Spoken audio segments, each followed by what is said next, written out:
The NBA regular season is on its way. Preseason has tipped off, and so we will do a season preview episode about ranking the NBA's offenses 1 through 30. Welcome to Chuck and Darts, a podcast of informed, rigorous, reckless, harmless, speculative, and fun predictions about the game we love, and you can call me Chuck. This is episode, I believe, number 212. Episode 211 was last week. That was with Esfandiar Baraheni. That was us sort of not quite handicapping the race for most improved player. We weren't focusing on the award as much, but we were previewing the player improvements that we thought would come to define this season. And so we talked about Victor Wembanyama, but we talked about a whole host of people, from Emmanuel Quickley to Chet Holmgren to Evan Mobley to Jaime Jaquez to Dyson Daniels to Christian Brown and Julian Strawther in Denver. Covered a lot of people. Did not talk as much about Brandon Podchemsky and Jonathan Kuminga, Charlie. But you were on my show last year talking about Jonathan Kuminga when he started popping back in January, and we had an episode about his development and that of Aaron Nesmith. I'm speaking, of course, not to some alter ego offshoot of Chuck, but Charlie Cummings at Claytheist on Twitter, Claytheist11, correct? I just want to make sure I got that That right. is right. Yes, Yes. yeah, can confirm I'm here and real. Chuck is not talking to himself. He's talking to other Chuck. Well, don't put it past me. But yeah, you are a contributor to Swish Theory, among many other places. Your writing is excellent. Do you have any writing that is out now or coming out shortly? I have taken a bit of an off-season break, really put the pedal to the metal last year and kind of burned myself out a bit. Had to rest, recuperate, ice the wrists, that sort of thing. But yeah, gonna have a lot more coming up this year. I'm excited to restart and expand a lot on the Finding a Role series I was working on. That's right. Mhm. Got a lot of players in the queue that I'm really excited to explore, a lot of guys to check back in on. Dyson Daniels being one that you mentioned. I'd imagine he's going to be towards the top of the list, especially changing teams, going to Atlanta, different context that should be really interesting, going from one of the most strange, I mean this like in a complimentary way, one of the strangest teams in the Pelicans Mhm. to an extremely traditional team in the Hawks, where it's like ball dominant point guard, roll and slam big, bunch of 3-and-D wings, athletic forwards. So yeah, Dyson's one I'm gonna have my eyes on pretty early. But yeah, I'm glad to be back, man. I always love getting to talk with you. Thank you so much. Yeah, this will be a fun one. It's always good to do season preview stuff, and I like that when I get around to it, we do it in this sort of way. I do an episode on offenses, an episode on defenses, and that, to me at least, forces a bit more thought personally than trying to just do like over unders or whatever. Because I think too often, if you focus on a particular team, you start to, in your head, exclude their comparison to all the other teams. And Mhm. that, is sort of defeats the purpose of trying to preview anything. So, uh, how this is going to go, pretty self explanatory. We're not going to cover every team in depth. That would take too long, but we will sort of tier out how we see the offense is shaking out by offensive efficiency. So traditionally, what that means is points per 100 possessions. I believe last year the Boston Celtics were the number one offense in the league with 122 points per 100 possessions. Every year, someone sets a new record. That's sort of the era that we're in as offenses get smarter and shooters get better.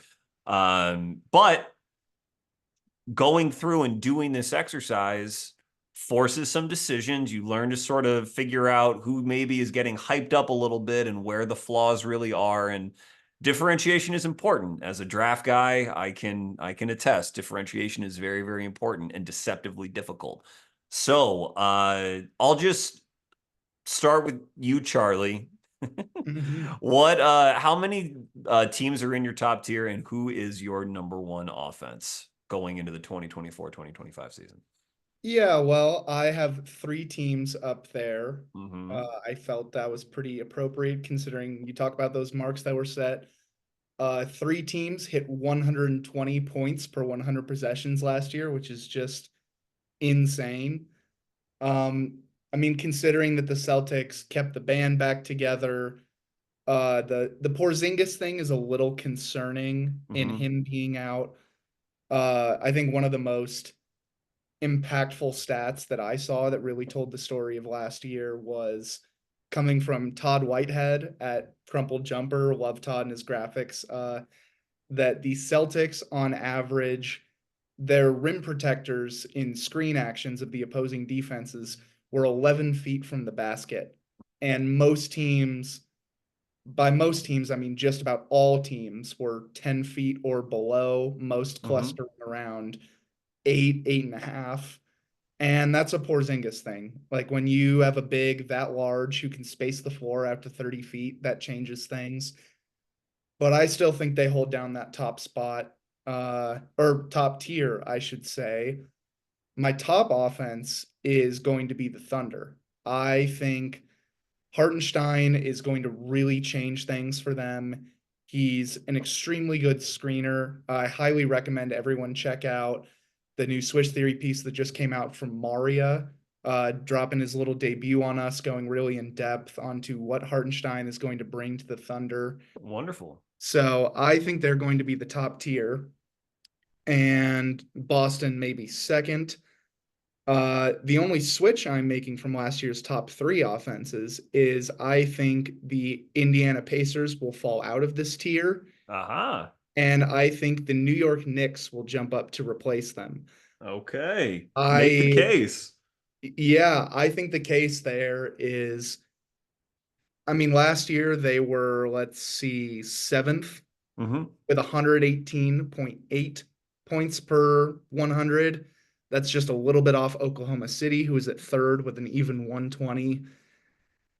I mean, what else can you say besides they just swapped out Hartenstein, which yes brings a lot of good things. He's no Carl Anthony Towns on the offensive end of the floor. You just added perhaps the greatest 3-point shooting big we've ever seen to this offense. He's still in the prime of his career. He's a great driver. I think a bit underrated for the work he does on the offensive glass. And Mikal Bridges, I mean, I think he was definitely overtasked in that Brooklyn context to be like a number one type option. But now I think he gets to oscillate between second and third. You just have Cat and him kind of playing that second fiddle to Brunson. I think there's some really good synergy in there too because Brunson is capable of being a helio offense type guard, but I think they'll see a lot more efficiency out of him as he gets to handle the ball less, sort of pass off some responsibilities to others. And I think part of that too is the defense because now you have this incredibly impressive forward group of Hart, Bridges, and OG Anunoby. They're going to be creating a lot of turnovers. They're going to create a lot of transition opportunities. Deuce McBride, when he rotates in, is going to be creating a lot of those as well. So I think there's a lot there that's going to vault New York into that top tier of offense, maybe being second or third behind Oklahoma City. Okay. Okay, great. I the only disagreement we have is Knicks as a top. I have the Knicks like fifth in that sort of next tier. But I also have the Thunder number one. I have the Celtics number two. I do have the Pacers coming back and being number three. The way that I have approached this in like very broadly is how just sort of institutionally how sound not only is sort of the offensive scheme, but how comfortable are these teams playing together, with each other, and how well constructed are they to play a consistent brand of ball? Basically, are they going to have to figure anything out on the fly, or are they just kind of ready to go? Mm-hmm. And the way that all three of the Thunder, the Celtics, and the Pacers play is like they are ready to hit the ground running. I mean, health permitting, the the Thunder play Thunderball, which is, I mean, obviously Shea is their MVP candidate. He's going to be very, very comfortable with all the space that they generate. There's a bit of a question about how often Hartenstein and Chet play alongside one another. I don't know because the Thunder are so used to playing five out and having that opposing big be away from the rim because they played Chet at the five. They'll have to be creative in how they deploy Hartenstein to make sure that Chet isn't being put in sort of an unproductive area of the floor that allows his defender to sag off and clog up those lanes a little bit. But I'm not too concerned about that. They'll still stagger those guys a lot. And Hartenstein, played with Mitchell Robinson, is your point about the Knicks last year. And they still had a really, really great offense, in part because they just rebounded the hell out of the ball on the offensive glass and created all these second chances. And when you talk about generating turnovers, the Thunder are very, very good at generating turnovers and getting out in transition. So I think the Thunder struggled in rebounding last year. Hartenstein's obviously going to help them.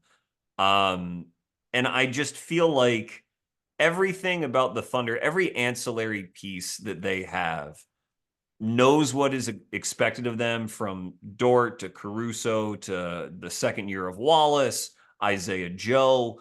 I mean, these are guys who either came into the league as high volume 3-point shooters or have really worked to sort of be in their prime as a 3-point shooter now. And so their offense is just going to, swapping Giddy out for Caruso, I don't want to ignore, because it's not like Caruso's been an amazing offensive player, and I think he will play a lot for them. But I think they're just going to generate the drives they want with the space that they want. And I think that the exchange that they've made from perfect spacing to having Hartenstein out there, I think is still going to work. I think the rebounding will be there. And I think they will get out and run in transition a lot. Like, I think Hartenstein, Caruso, these guys are also good passers. And I feel very good about that and a little bit better about Boston just because of the Porzingis injury and because Horford is another year older. But they're still number two for all the same reasons that they were number one last year. And the Pacers, I think comparing them to a team like New York, first of all, they scored 120 points per 100 possessions last year, and Halliburton missed time and was like gimpy for really the second half of the season. So Yeah. again, like, health permitting, Halliburton really was he was probably tracking to be like a second team all NBA player before he went down. I think the world of Halliburton's offensive talent. I think that he is probably quite possibly one of the 10 best shooters and one of the 10 best passers in the league. And it might be conservative on both fronts to frame it that way. But they're another team that, with their starting center, at least, in Miles Turner, they are going to be very well spaced all of the time. They have multiple ball handlers on the floor all of the time. You know, Siakam and Halliburton are only going to get more comfortable with one another. Halliburton is the rare star that can play equally adeptly on or off the ball.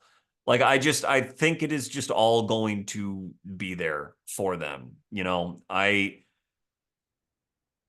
I guess you could talk maybe about integrating Jarris Walker or something like that. And I think James Wiseman is competing for their backup center. Like, these are all just nitpicks. It's like a little strange. I'm interested to see how it goes. But if there's one thing that we know about Rick Carlisle, it's that he likes having multiple guards on the floor. He knows what the efficient areas of the floor are, and he likes playing at pace. And if there's one thing that the Pacers are really good at, pun not intended, is that they force their style of play onto their opponent because they are so crisp and they play so hard and fast, even in the half court, that the other team is sort of baited into trying to keep up with them. And because I think it's so hard to take them out of their game, I expect them to be right up near the top. So those are my top three. The Knicks are great. My only thing with the Knicks is I have a permanent kind of fear of Tibbs induced attrition and injuries, particularly when the team is a little less deep. And it's a little less deep now. I mean, Deuce McBride, Mitchell Robinson are their top bench players. Mitchell's hurt right now. And then along the wings, that like it's pretty sparse. I mean, Precious Achua might be their like seventh man to start the season, and their eighth man when Mitchell Robinson comes back. So you might see, Kevin McCullough or something like that try to, crack the rotation. And anytime I feel like there might be playing time for like really, really young players who are just getting their feet wet, I discount it a bit, but only a bit. I mean, the Knicks, Mhm. that starting five is money, and even Tibbs, who can be a little retrograde, he'll stagger, I would think that he staggers Bridges and Brunson a good deal, but having Cat out there means that you have a great pick and roll partner for basically any ball handler at any given time. So Mhm. that'll ensure that the offense is going to operate at a high level no matter sort of what lineup is out there. So they're going to be really good. Little question about the depth, but yeah, they would be. I think I have, let's see, in my second tier, I have them fifth overall. That tier is one, two, three, four, five, six, seven, 8 teams, I guess 4 through 11. Mhm. Where do you have? I will say what my number 4 team is, but I'll ask you where you have them. Where do you have the Dallas Mavericks, who are my number 14? Dallas, I have them fifth. Uh, Okay. All so right. we're right there. Like, I mean, so I put Indiana fourth for a couple of reasons. I first of all, the point on the Knicks is like completely valid because there's always like that Tibbs thing working of, hey, you just made a consolidation trade for a Tom Thibodeau team. Like that's a little scary. Um, Mm-hmm. just purely for this exercise, besides injuries that like we already know, I was like, if I fall into the weeds on injury hypotheticals, I'm going to like just lose it. But of the teams where you should be the most worried about, that is one of them because like suddenly one guy goes down and things get pretty dicey. Uh, but coming back to the Indiana point, so I had them fourth. I considered them in like a tier of their own, like just below the top tier, Mm-hmm. but like this is going to be a solidified, excellent offense. I put it there for a couple reasons. One, because the level to which that their players were efficient last year was just staggering. They had five total players in the 88th or better percentiles on points per shot attempt relative to their position, which is crazy. And every single rotation player, save for Benedict Mathurin, was at least 64th percentile or better, which is it's just like a level of rotation wide efficiency that is hard to remember. Like there's no one in here that's really dragging the offense down. And I believe that Matherin like shot 46, 37, like 83. Like his splits were still good. It's just not, the bar that everyone else was setting was ridiculously high. Yeah, exactly. Like he was just, bang on average in terms of percentages with above average usage and as a young player. So, it's not a knock on him specifically. It just speaks to how talented this team was offensively. But I think that there's some part of this team that, yes, they have all the synergy from last year. Like you said, they just get to hit the ground running because this is more or less the same team that they put on the floor last year. You even get a full offseason with Siakam instead of him coming over at the deadline. So that should help. Mm-hmm. My issue is, and granted, Rick Carlisle, he'll find a way, but now teams will be prepared for it. I think that they just came out storming on offense in a way that the league didn't anticipate and had an extremely hard time catching up. I mean, really, the only reason they caught up, like you said, is because Tyrese was hobbled in that second half of the year and going into the playoffs. So I would expect a little bit of regression just off teams circling them in the calendar and being like, hey, they're going to try to put up 150 on us. Like that's what they were doing to teams all of last year. And they're like, we're not going to be the ones, getting the Sports Center graphic of like, wow, the Pacers scored 164 points in regulation on us because they couldn't stop anything. All of the threes were falling. So it's not as much a personnel thing to me as it's just the combination of regression and now you're the team that's being focused on. And I think that's different from Boston because Boston has so many different ways that they can beat you offensively. They went from 5 out like all of the time to going to some more traditional 4 out, 1 in stuff. They flexed back and forth. There were games where Jaylen Brown was the guy. There were games where Tatum was the guy.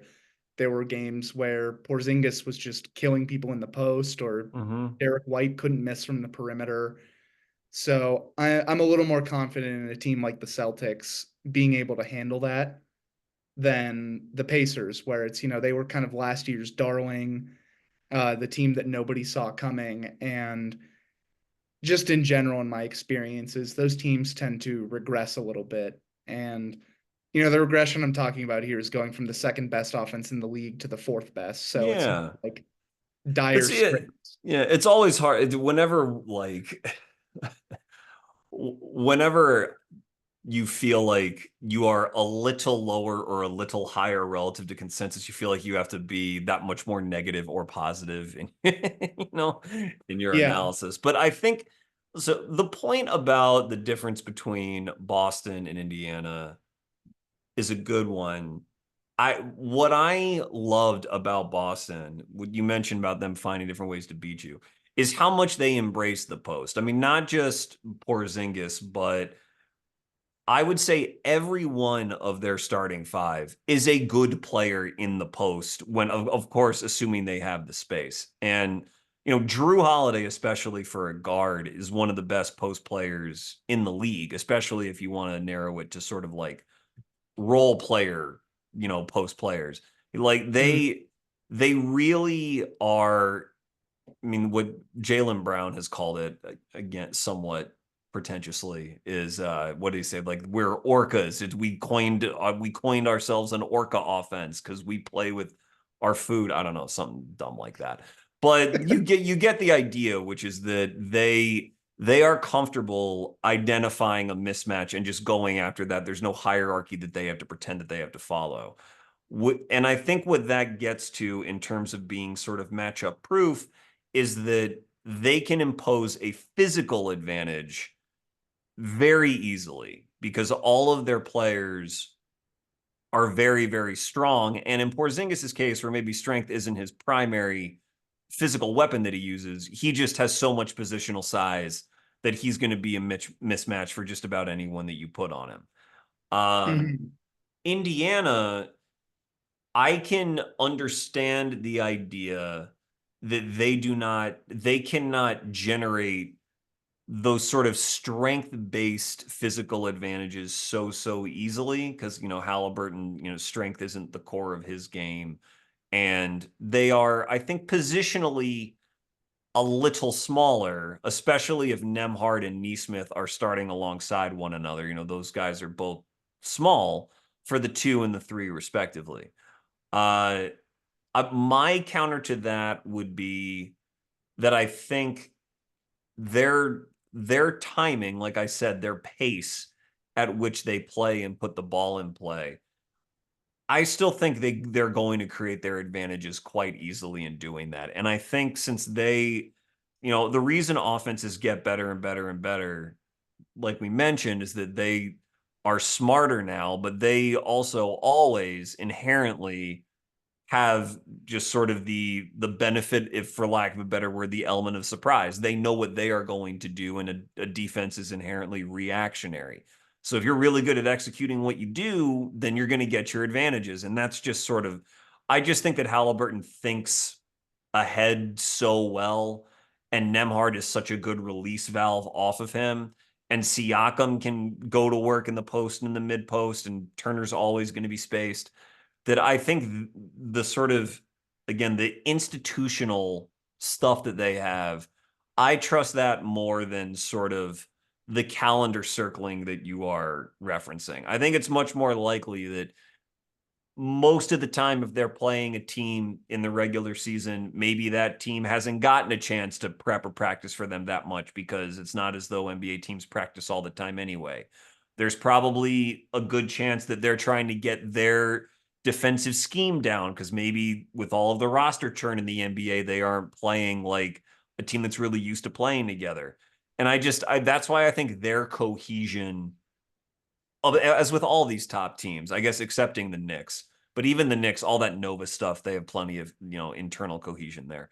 I just think Yeah. all that cohesion plays. If you are cohesive on offense and you know what you are doing and how to execute, you know your approach, then you're going to be very hard to stop. And so, like, it is a minor difference, but I have faith in Indiana sort of overcoming that form of regression. Shooting percentages can always dip, but I don't see many defenses forcing the Pacers into, I guess out of their game, at least in the regular season. Playoff, a different story. Yeah, no, I'm with you there. I mean, if they turned around and ended up with the best or second best offense in the league again, it wouldn't surprise me one bit. And I mean, I'm still going to be extremely high on them. Tyrese is one of my favorite players because, like you said, he doesn't really get flustered. He reads the game so well. And it almost feels like, I mean, they do have a lot of very complicated off-ball sets, and like you Mm-hmm. mentioned too, the way that he flows on and off the ball is like pretty astounding for star level offensive talent, the way that he is. And I think it's they win through simplicity in a lot of ways, where it's who's going to initiate this action. You probably have a pretty good idea where everyone's going to be. And I think it does make defenses a little complacent at times. And then suddenly, someone's flying off of a screen behind the play while they're running a pick and roll, and this guy's rolling and being replaced all at once. Like it just happens so fast and it's so disorienting. So, I mean, yeah, like I'm very high on that Pacers offense. And I'm curious too on Dallas. Like with Dallas, it feels like Luca, Kyrie, amazing. Adding Clay in there, especially with the development that it looks like we're seeing out of Derek Lively. I Mm-hmm. mean, is this like a team where you may look back and think, I should have ranked them top tier because I got really close to putting them there too. Yeah, I mean, my coward's answer is that I think that you can, budget in a certain percentage of games missed for both Luca and Kyrie. In terms of talent, Yeah. yes, I think they are that good. Although I will say that Clay, you're the one to ask, but just sort of Clay's decline, I think, is going to, like, I mean, I'd be surprised if he was better in Dallas than he was last year in Golden State, just, with his injury history and his age. And he was never the most athletic guy to begin with. And so when you start to lose percentages of your athletic core from a sort of less than elite base, there is a cliff coming at some point.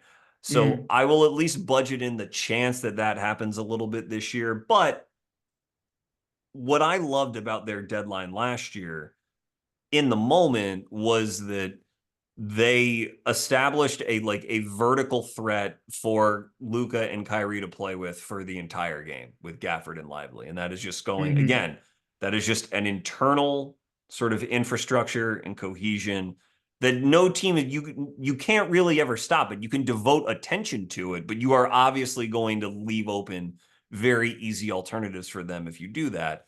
And not only in adding Clay, but I think adding Grimes, which I thought was a very underrated addition for them, just provides, again, a baseline of a very good shooter, a hard driver. Grimes is, he sort of replaces, I guess, where Josh Green or, I mean, Tim Hardaway, you can pick one or two, was in that rotation. I actually think that Grimes is probably the best offensive player of those three out of him, Hardaway, and Josh Green. And so another year of Jaden Hardy. I mean, they have Dinwiddie. Not that Dinwiddie's any great shakes, but has played in that system before.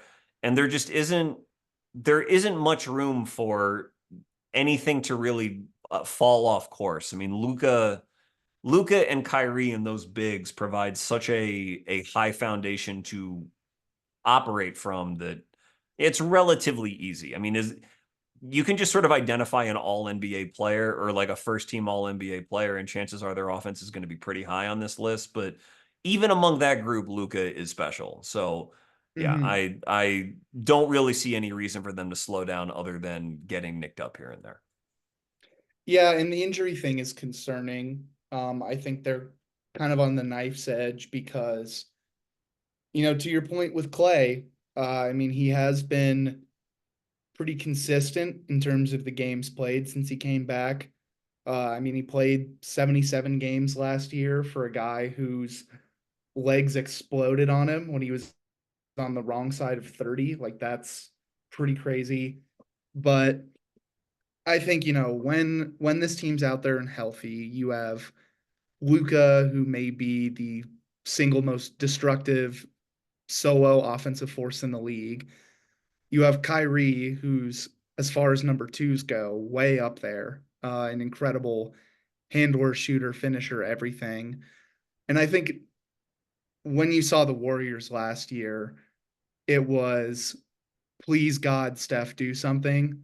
And then Clay was in there, still an incredible outside shooter. He's taken almost 10 threes a game, hit Mhm. 39%. They're all very high difficulty because defenses are keying in on him. And when there were those stretches where Clay was the hub of the offense, so much of it was just him trying to drive, get into mid range spots, take turnarounds, and he would get gassed doing that. His explosion isn't what it used to be. It's hard to, keep up that conditioning as you get older. And especially when your legs aren't giving you the same kind of boost you had before. I think they're going to get a huge benefit out of moving Clay to clear third option. And there will be some nights where, PJ's got it going, or Derek Lively is really looking good.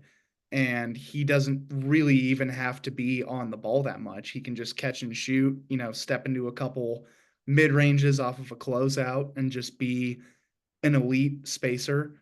So I think I'm really high on them because Clay moving into that role is going to be massive. Luka is Luka, Kyrie is Kyrie. And just the idea of consistently having those 48 minutes of Lively or Gafford is such a huge boon for this team. I mean, those guys control the paint, they're incredible on the lobs, and there's a lot of options this team can work through on a night to night basis where it felt before like, oh, okay, well, one of them goes out now, one of Luca or Kyrie is out. Now we need Tim Hardaway to step up, and he's extremely streaky. I mean, still a net good offensive player, but there are some nights where he's, going 2 for 12, Mhm. and there's some where he's like 10 of 15. So I think having a little more consistency is going to help them a lot. And the fact that they got all the way to the finals with this many young guys, with this kind of internal development that should happen on the horizon, it's a scary thought. I typically am not a guy who reads too much into what goes on in preseason, but just today I saw Derek Lively rebound and then go Oh, the coast to the coast to coast. coast. Yeah. Yeah, I And saw I was that. just like, oh, come on. Like, this is just like, this isn't fair. It's bad enough that they've got two of the most dangerous on-ball players. You just added one of the best shooters in the league, and now their center is crossing guys up and finishing off and ones in transition. Like It's okay. that's I ridiculous. don't think we're going to see much of that in the regular season. I wouldn't get too worried about Derek Lively going coast to coast frequently. All due respect to Derek, Yeah, who I love, but it's okay. It's okay. more just the point of like knowing that skill is in there, and he's no Clint Capella where it's like, oh, if the ball isn't placed exactly where I need it No, to no, be no, no, no. in this Yeah, he's a role. skilled Yeah. guy. Yeah, particularly as a passer. There.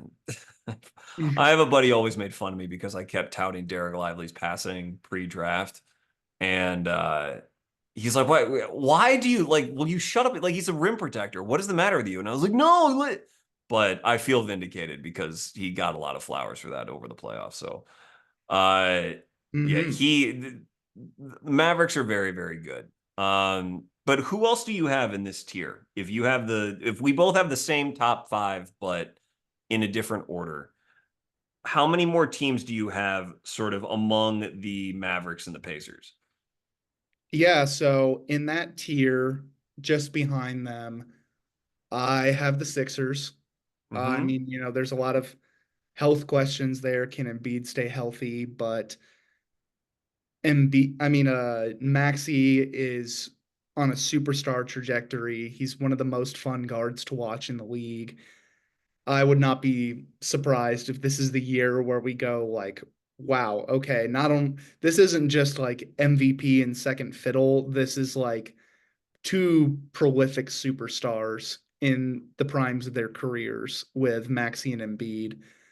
And then you add Paul George to this equation. Like that's crazy. Like just the pure idea of Paul George being the third option again, because there were times where he was the third option for that Clippers team, but in a more consistent manner, where there were some nights where Harden didn't really have it going. There were some nights where Kawhi just clearly did not look 100% and he had to step up. I mean, even if Embiid's out, like being a clear second fiddle to Maxi is going to be huge. And I like a lot of the rotation players they've put together too. I think the Sixers generally do a really good job with their talent acquisition. And Caleb Martin generally is a guy who's going to hit some big shots. Kelly Oubre had a bit of a resurgence in terms of, going from like the player that everyone laughed at on that Warriors team to like, hey, this guy, looks a lot headier. He looks like he knows when to pick his spots better. Uh, Jared McCain, really fun addition. They got Eric Gordon in there now. Uh, Big government Reggie Jackson just sitting there ready to bail someone out when the going gets tough. He's always going to hit some Is that a junk nickname of shot. his? Big Government? Yeah. Shout out to my buddies Corbin Ford and Josh Earl for introducing that to me. I heard that for the first time at a Nuggets game last year, and I could not stop laughing because it's Big Government. Wow. Wow. um but yeah, like I think this team is set up really well to complement their guys, and they're a lot of fun to me. Yep. Uh I have just them in this tier as well, but yeah. I have them technically at the back of the tier, just kind of what Embiid is saying about, I don't really care how much I play in the regular season. It's about me staying out of the playoffs, blah, blah, blah, blah, blah, blah, blah. It's all that kind of thing. Plus, I think their supporting cast, particularly on the bench, is like Lowry and Eric Gordon and Andre Drummond. Like Drummond's still phenomenal rebounder, but like I think those guys are going to play a little bit more than it seems. And it's just that little bit of depth. Plus that team has to sort of figure it out on the fly a little bit, although Paul George's one of his attractions is that he can fit in pretty seamlessly. So I don't expect them to like stumble out of the gate or anything like that. But I just think they are firmly in this tier as opposed to like you were mentioning with the Pacers sort of threatening to break out of it in your rankings. Right. Um yeah, I had a how many other teams do you have in after 6? Because I guess I technically had them 10th. One, two, three, Okay. four, five. Yeah, I technically had them 10th. So I have another 4 teams. How many do you have? Yeah, so I had six total teams in this tier. I already talked about Indiana, Dallas, Philly. Right. Um, right behind them, I have Milwaukee. I think Okay. That is a disagreement. I have them the tier below. So go ahead. Yeah. so. This is another thing very similar to like talking about walking the knife's edge of injuries because Chris Middleton like just seems to live in the orthopedic surgeon's office, which is Yeah. concerning. Uh, Damian Lillard really getting up there. Giannis has generally been really healthy, but with the style he plays, I think there's some concern down the road of like when does this start to catch up of him just going like halfback dive on every single play and Hmm. flying into the paint and getting clobbered. But I think they did a lot of really good things with this team. I think, like the Dame trade looked rough early on, but having another off season of cohesion where they can get things together, I think it was in my mind a little underreported. I mean, granted, you don't want to like go too deep into players' personal lives on these things, but the guy spends a decade in Portland. He finally gets traded, and then he has all these personal troubles, like troubles at home that are going on right at the start of the year. And that's really hard to get over mentally. And then you come out of the gate, you're stumbling a bit.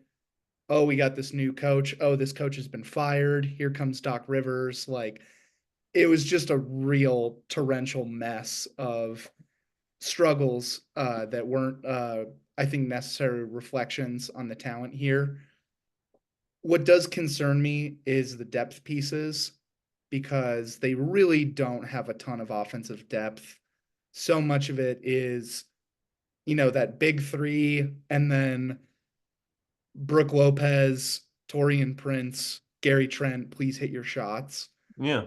But I'm still really high on this unit. I mean, even with all that happened last year, they finished sixth in offense, and I would expect them to finish similarly around that spot.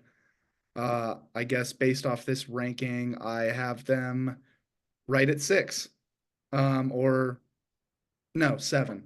Um, and I don't think that's like a they're going to get worse thing. I think they're just a lot of emerging offenses around the league. But yeah, I have them right around there too. And for closing out that tier, I have Denver eighth. Going to that point you said earlier about when you have that A1 superstar, it really papers over a lot of other struggles. Hmm. And losing KCP is rough, especially after losing Bruce Brown. Like the attrition is really setting in. The Cronky purse strings are being tightened, and that's always rough to deal with. But they have a lot of guys that I think are ready to step in. Julian Strother, I think, will surprise a lot of people with how prolific of a movement shooter he is. Um, Christian Brown, I think, I mean, he's a defense first guy, but he should be able to do some things out there. And then you have that Nikola Jokic guy who is one of the most preposterous offensive forces in the league in terms of just however you try to cover him, he's going to find some way to beat you. And even if you do everything perfectly, he can just turn around and fling up some junk or do like a push shot going off the wrong foot. And his touch is so good that it'll just roll home. So I have them right in the mix there at eight. And closing out the tier, I guess on my theme of teams with new acquisitions hitting the ground running, I got the Kings ninth. There you go. Yeah, I have I the Kings in this tier. I think I have them eighth. But yeah. Hmm. Yeah, they're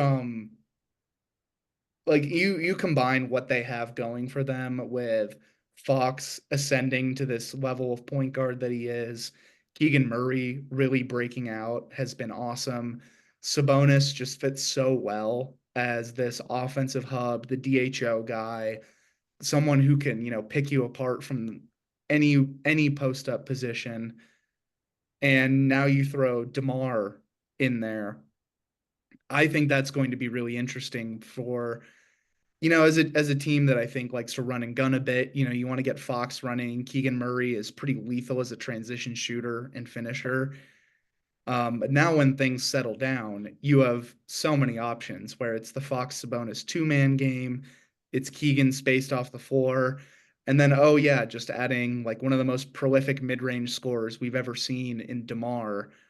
Like when you just work through the list of options, if the two-man game isn't working, if Keegan can't get loose off the ball, just throw it to DeMar in the mid post, let him work around. He'll find like a mid 40s mid range shot just about every time that's utterly unguardable. So, Well, and Sabonis is such a proud and willing screener for either one of those yes, guys that you yeah. would think that that chemistry comes along pretty quick as well. I I wanted to put the Kings even higher than like I wanted to put them in the top 5. I have a little bit of a question about where and how frequently their threes are going to come. Mm, But again, just because when you think how many minutes DeMar and Sabonis are going to play together, neither one of those guys is a three-point shooter. And there is just sort of a basic math to this where you want to make sure you're getting up a certain number, no matter what units on the floor. But I leaned where you are as well, which is where I've got them, why I've got them, where I've got them. I think with Denver and with Milwaukee. So I have Denver 11th, which is the start of the next tier. I have Milwaukee 13th. I'm probably low. Like I probably ranked, especially Denver too low. Maybe both of them, but Denver especially. I think I ranked. I got sort of Russ brained in thinking about this team, being like, man, Russ is going to play a lot for this team. But even so, the mhm. Sixers, I think, were like sixth last year. And he was an effective sixth man for them for a lot of the year. So he's in a better position now playing off of Jokic than he would have been with them or with the Clippers, obviously, with having all that space to operate in and cut off of. So I'm not going to defend my ranking of them too much. I do like Strother, but Denver just their lack of depth is another thing that I clocked. Their starting unit's going to be really good, but it is just sort of any injury here or there, especially, we know what the story is when Michael Porter Jr.'s back.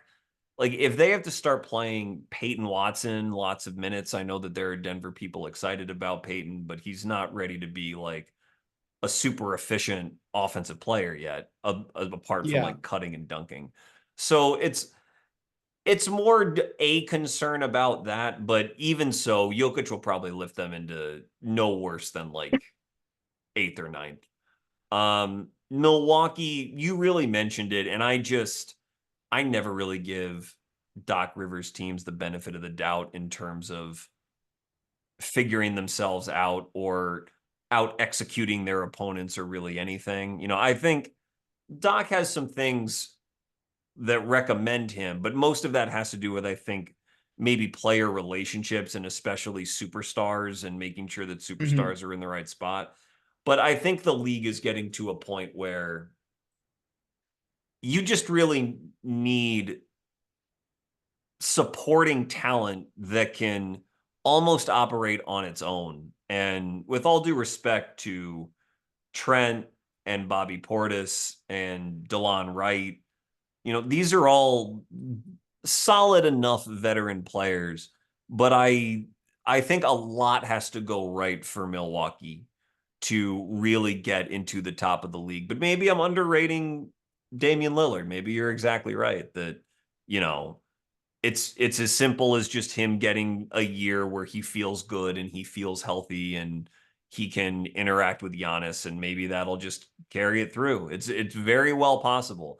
I wonder if the apparent change in sort of rule enforcement, if that has any sort of a negative effect on Dame's output at age 34. I think he was someone who was really good at manufacturing some calls for himself within the confines of the way the rules were when he was, Hmm. going through his prime. Um, if he's lost a little bit of burst, that might affect that. But I'm just sort of feeling like I'm being a bit of a negative Nancy. They'll be good. There's just a few other teams that I think excited me a little bit more, the Kings being one of them. I'll say, so we don't get too far off course and jumping around, that so I had Thunder, Celtics, Pacers as my top tier. My second tier, Mavericks, Knicks, Phoenix Suns, number six, no, number seven, no, number six, number six. A lot of that speaks for itself as well. I think in a Mhm. nutshell, the Suns were in the top 10 last year in offense, and they didn't have a point guard like the entire season because Bradley Beal is not a point guard. And so now they have a point guard. I don't think that Tyus Jones is some savior the way that some people talk about him, but he is a point guard who knows how to distribute the ball and is not going to turn the ball over at an alarming rate the way that Beal did. Rather, just the opposite. Tyus, is known for never turning the ball over. So that Yep. allows Booker and Beal to play a bit more naturally on offense off the ball. I know that Budenholzer is trying to get Nurkic to shoot threes. We'll see what happens there. But if anyone, Budenholzer does understand the importance of having a center who shoots because he had Brook all those years in Milwaukee. So they'll prioritize that, and they have at least a little bit of juice with Grayson Allen off the bench as well. Royce O'Neal, sort of an underrated passer, decent shooter.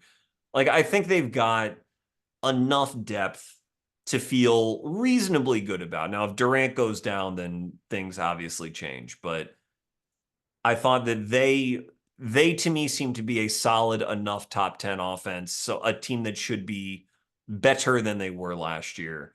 But the last two teams I have in this tier, apart from the Sixers, who we already mentioned, number 8, Cleveland Cavaliers, and number 9, your Golden State Warriors. And I wanted to Oh, hear, wow. yeah, I will give you my very brief, with all due respect to Cleveland, you are a Warriors guy, so we're gonna go straight to Golden State. So Golden State surprised me last year in that they were the ninth ranked offense. I did not think that they were that high. And this is more or less a bias of mine because this is sort of an internal growth bet. I know that they are taking Clay off of the floor, and that will sap some gravity that he always had, gravity and respect as a shooter. But considering that Kuminga was 21 years old last year, and Podchemsky and Trace Jackson Davis were rookies, and even so, they turned in the ninth ranked unit overall. I would think that with Kuminga's going to be better than he was last year, and those rookies are going to be better as sophomores than they were as rookies. That's how it always works. So Mhm. I thought there was enough there, especially when you factor in the Healed acquisition and the fact that you can at least approximate some sort of the Clay gravity. You can't, I mean, there are different levels of shooters, but Healed, if nothing else, will get them up and will go screen, opposing defenses all night if he needs to. Like, I think he is a relatively smooth fit. Now, this team is small, and that's something on the defensive end that they're going to have to worry about. But in terms of offensive, like the way that they can stress a defense, I am optimistic that between internal development and bringing in Healed, Melton a little bit as well, because he's a serviceable ball handler and shooter, that they have enough to get back in the top 10. But where are you on them? So this may be our biggest gap I figured, between Charlie. I was all of hoping. Yeah. I have them 18th. Um, Now, is that one tier down or multiple tiers down from like this top 10 range? so yeah, my B tier, which let's see is one, two, three, four, five, six, seven, 8 teams. I have them at the head of the C tier, which puts them right at 18th. Hell yeah. Head of the Um, C tier. Let's go. and there's a lot of reasons for that. Yeah, I think last year when the starting lineup wasn't ideal from an offensive perspective, where it was Steph and Clay save us and Wiggins hit your shots. They really didn't get a whole lot of offensive production from the big man spots. I think, and I want to preface this too by saying I'm higher on this Warriors team than I was last year's team, Hmm. but I am we're here too. we're here doing offensive rankings. I think that they are going to go from the team that was middle of the pack defensively to one of the top teams defensively, but Okay. there's going to be some trade-off on offense because Chris Paul is gone, Dario Saric is gone, and that gave you a lot of reliable structure around these young guys where things weren't great for the bench offense, but you at least had two smart veterans who could play two-man game together. Chris could still get to his mid-range spots. I mean, he was still, being Chris Paul, he was still 100% percentile assist rate guy. And Dario Saric was knocking down a lot of shots. Now, an extra reason of concern that I have for this team is what they do with juggling Stefan Pajemski, because I think those two should clearly close games together. You can't just close with one ball handler. Pods being the great driver he is, he's got so many funky ways of beating you in the mid range. Was a sneaky, really good 3-point shooter, and I Mm-hmm. think he's got a lot of room to grow as a catch and shoot guy. But my concern there is if they start together, then there's a part of me that thinks that Kerr is going to play this like a, dollar store version of the old Warriors teams where it's we're confident in this starting lineup building leads, and we think this bench unit can be nails defensively and not build leads, but not give them up either. Where the formula for those old teams that made them great was the starting lineup's going to beat your brakes off, and then you're going to come in and it's going to be, 1 to 5, like veterans, defense first guys. They're going to slow things down in the half court. They're not going to turn the ball over. So I think the reason I'm down on their offense is Steph's getting older. Down the stretch last year was the first time where it really felt like, wow, he's either gassed or just doesn't have the juice that he used to. And I don't really think that they did a whole lot to take things off of his plate on offense because they're relying on that internal development. I'm still really high on Jonathan Kuminga as a driver. His mid range game is severely underrated. When you combine the efficiency and frequency of his mid range game, he was a top 10 mid range shooting forward alongside like Kevin Durant, Mikal Bridges, DeMar DeRozan, Tobias Harris, like just a who's who of like guys who kill in the mid range. Mm-hmm. And Siakam was in that group too. But I do have a lot of worries. I think they've done a really good job at building connective pieces where, Kyle Anderson, you can give him the ball a lot and he'll do good things. DeAnthony Melton can do a little bit of playmaking in a pinch, but I don't see them having a consistent number two catalyst on a nightly basis to get things moving if they're not properly staggering Pajemski and Steph. So that's a big concern of mine.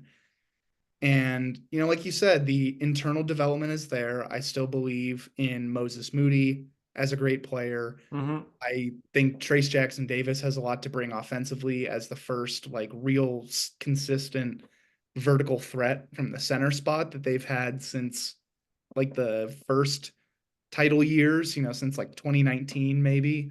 So there's a lot of reason to like what the youth is going to bring. What it really feels like to me is not even just talking about injuries because Steph and Draymond are going to miss their games, but it last year felt like the first time where it's not just, oh, well, the supporting cast is rough. It's like they're showing cracks, like they're showing that age, father time, he's always going to win. He's always going to get his. And I don't know if Steph can be the unbelievable bailout force he's been for the last few years on a night to night basis. So The big government, if you will. You don't know that if he can be the big government anymore. the biggest government. That's Yeah. that's He's, right. The totalitarian regime. That's right. yeah. But yeah, like I mean, Kerr is gonna find ways. I think the Buddy Hield addition was really big Yeah. because losing a shooter that's not only as efficient as Clay, but that commands the kind of attention flying off screens that he does, looked really, really bad. And being able to replace him with a comparable, if not equal shooter, at least for right now in Buddy Hield, was massive. So Yeah, I I think that's going to be a really big addition for this team, just someone who commands off-ball gravity as the, flare screen pin down guy. Like they're gonna run them off baselines and get those exit screens to the corners, to the wings, and there's reason to think that this can be an average to above average team. But having like watched this team like the back of my hand for so long, I just see so many cracks starting to show and so many potential ways that this can go wrong on the offensive side of the floor. yeah, it's interesting. I mean, I think this team is somewhat misshapen because the acquisitions of particularly Heald and Anderson, Kyle Anderson. I mean, those Anderson is so defensively tilted. Like, yes, he's a smart Mhm. offensive player, but I mean, he's just a non-shooter. So, and Heald is so offensively tilted that Kerr has a real challenge ahead of him. And, we didn't have the nicest things to say about Kerr and his treatment of Jonathan Kuminga back in January. So, Yep. challenges are challenging. Like, he has such a challenge in particularly among the bench, mixing and matching to find a unit that can play together and play well, even if you are including starters in that soup. If you want to put Kuminga in with a bench lineup, well, do you want to play Kuminga alongside Kyle Anderson? Does that really make sense from a spacing perspective? And how are you going to initiate actions there? Because Kuminga does well with the ball in his hands. He's a bit more of a deliberate player. You would want shooting off of him. Like there's lots of little questions that are going to pop up. I guess my optimism has a lot to do with Heald having his own gravity and with Podchemsky and Jackson Davis and Kuminga really taking a step forward. But you may well be right. It may be that it's a bit too tall of a task to get all of this aligned properly. And what I said earlier about valuing infrastructure and sort of institutional knowledge and cohesion just doesn't apply here, where I want there to be cohesion as all of these guys get better at the same time, but in reality, maybe it's a bit more complicated than that. I will Yeah. say though that I think that, and this is quickly since we skipped them, that the Cavaliers do have a lot of that because they will Mhm. trot out the same starting five. Sam Merrill on the bench is a comfortable high volume piece. Dean Wade's going to be healthy. Uh, and they are now much more comfortable. I think it's staggering Mobley and Allen at the five since they had to because of injuries last year. There's a very funny stat that Donovan Mitchell and Evan Mobley have consistently struggled to click offensively together, and the lineup numbers, particularly when Garland's off the floor, bear that out. Garland and Mobley pair together very, very well, including Mm. when Jared Allen is off the floor. And I think, if you watch them, that's because Garland, in traditional parlance, is a pass first player, whereas Donovan is more of a drive first, score first player, and it works for him. He's fantastic at it. But with Mobley having been a young player who's trying to fit in and make himself available and try to play off of his guards, it's easier to do that with a guard who's looking for you more consistently as opposed to a guard who's trying to lead the way.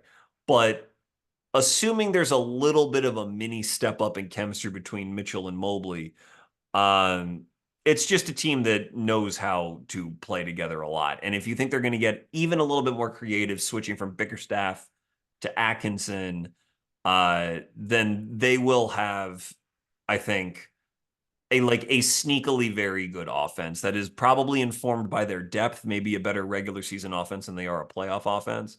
But I think still a very good one nonetheless. But I didn't mean to cut you off about Golden State if you had anything else on it. No, no.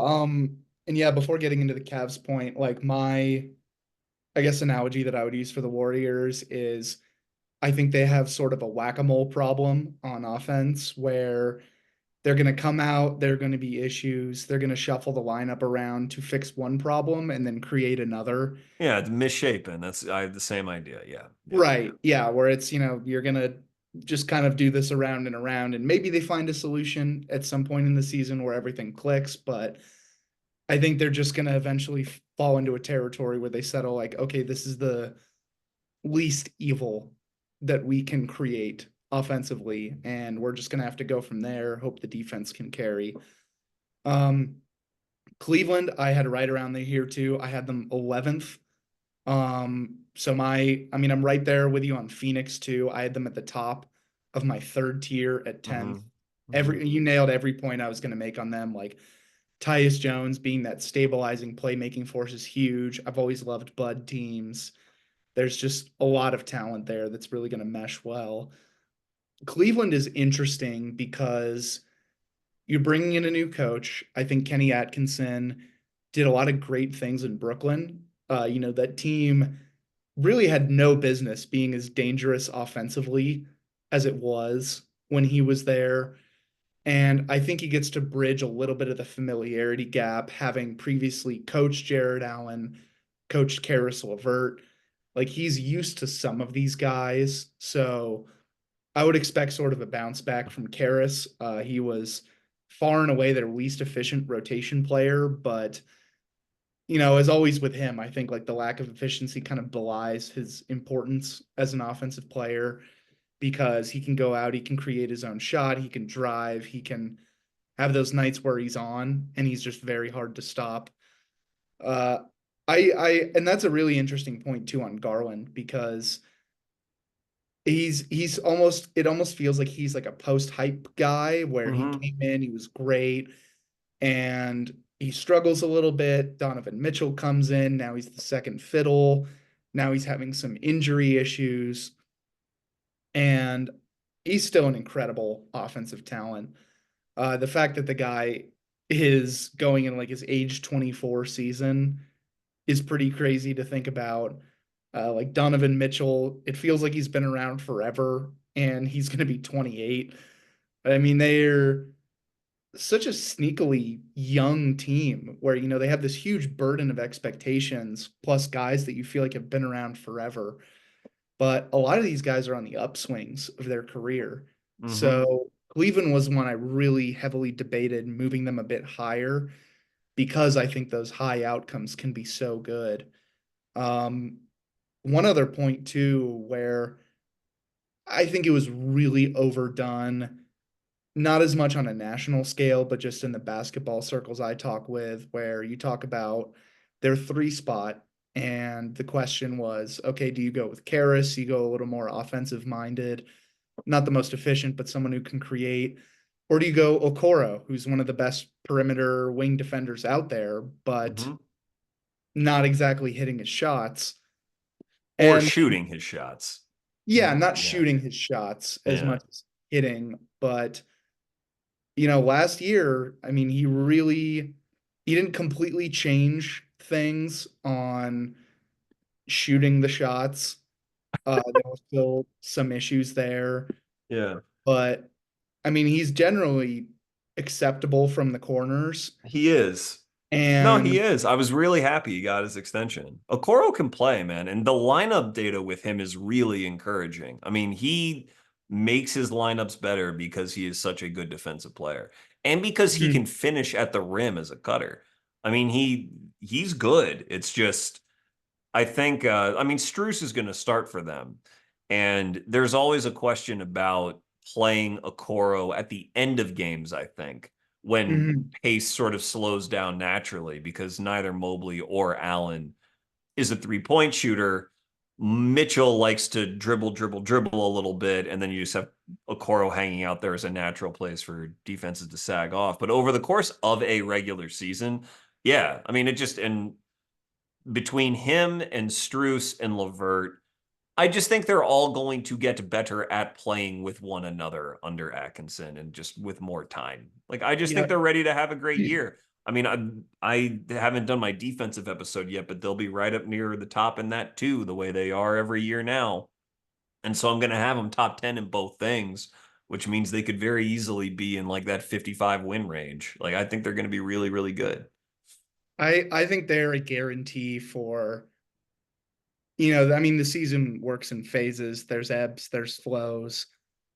Cleveland is the team that I'm like most confident in.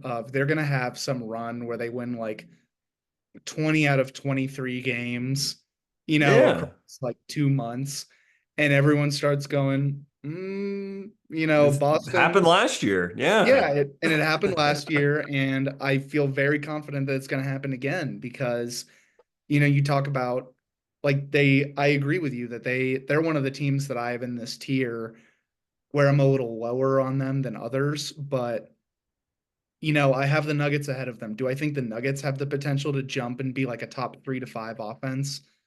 Not really. I think they're going to sit more in that 6 to 10 range if things go well. And even though I have the Cavs here uh, at 11th, like I'm extremely optimistic that they can put things together. And suddenly we're looking up and they have a top 5 offense and a top 10 defense. And we're going, ooh, man, like this Eastern Conference list of contenders just got a lot deeper than we expected. Yeah. So they're a lot of fun. I completely blanked on the Struce because the Struce really got loose last year. He he's just such a Yeah. knockdown guy. He's so heady and knowing when to cut, when to move himself around to best accentuate ball handlers with his spacing, which is something that I've really grown to appreciate from those role type guys. Yeah. He's a real inverse of a Coro in that Struce, he will shoot from just about anywhere. Like degree of difficulty does not matter to him. And he just sort of lives with the percentages. Like he had to have been one of the lowest shooting just by percentage, like lowest shooting starters in the league last year. I think he shot like 41% from the field. And you have to imagine that that's going to regress positively a little bit too, and with a more creative coach in Atkinson. But yeah, I mean, Struce is a really tough player, tough rebounder, tough defender, underrated passer, just like a very solid role starter for a team that needs that sort of extra sort of pop off the ball when Mobley and Allen are playing together and threaten to sort of get in each other's way a little bit. Yeah, definitely. And it's got a lot of fun potential, and I'm really high on how Atkinson brings this together.